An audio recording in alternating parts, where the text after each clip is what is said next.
The city, close to the areas occupied by Russia in Ukraine's eastern Donbass region, has effectively been under siege for months.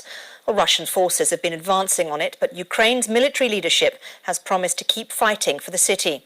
That came after it seemed preparations were being made for a withdrawal, but that's now been ruled out by President Zelensky.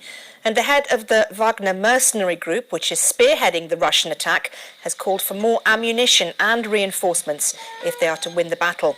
Well, the UK's Ministry of Defence has also touched on Bakhmut in its daily intelligence bulletin on Ukraine.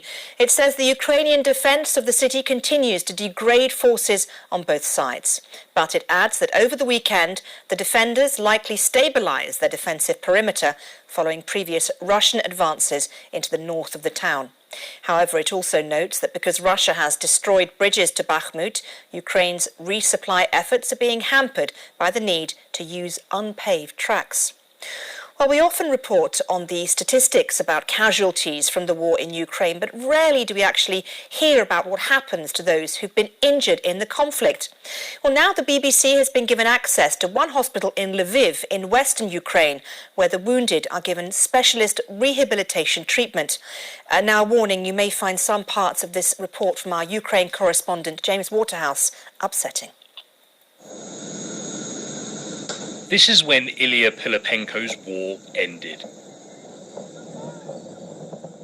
His tank had just gone over a mine in the southern Kherson region last September. He holds on as his comrades take him to safety. Ilya suffered burns across a third of his body and seriously injured his leg. The journey for wounded soldiers is a long one.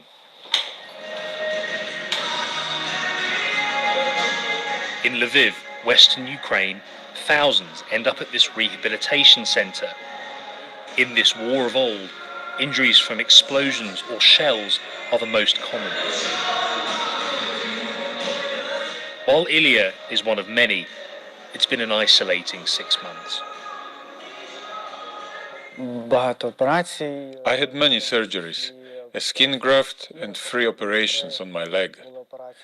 There was a search for doctors, hope for specialists who may be able to save my leg. Then there was disappointment, and then some hope, because losing a limb is not the end. Ilya is learning to look ahead. But his next chapter is unlikely to be from the front line. Thousands of injured soldiers find themselves in hospitals like this across Ukraine, and that is putting a real strain on the country's health system. The fighting, or the brutality of it, that they've come from is unimaginable, but a return to a fuller life is possible. On a cold Kyiv morning is a perfect case in point. We last saw Hlib Stvishko in May, when he was being treated for a broken pelvis and jaw after he returned from captivity. He's also lost vision in one eye and has been told his military days are over. Instead, he helps other veterans.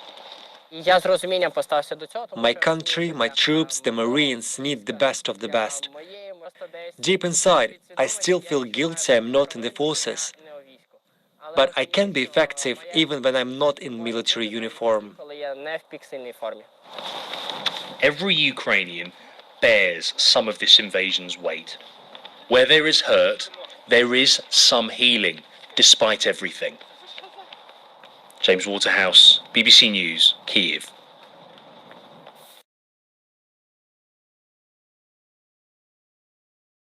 Kung nahihirapan ka man, nangangailangan ng pera pang shopping o gusto mo ng pera para makapagbakasyon,